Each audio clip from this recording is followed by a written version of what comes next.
безнаказанно пробить самого Кличко.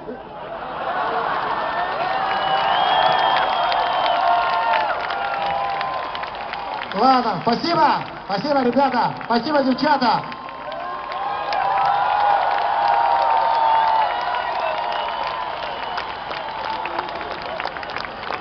Много чести старым летучим эстрадным обезьянам. Мы сейчас споем песню, может быть, не сильно известную, но мы очень хотим, чтобы когда-нибудь она сбылась.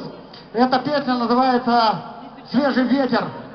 Пускай же свежий ветер воплотит все наши мечты. Пускай же свободная и радостная жизнь воплотится везде, в Беларуси, в Украине. Пускай нам будет радостно и хорошо. Спасибо, будьте счастливы.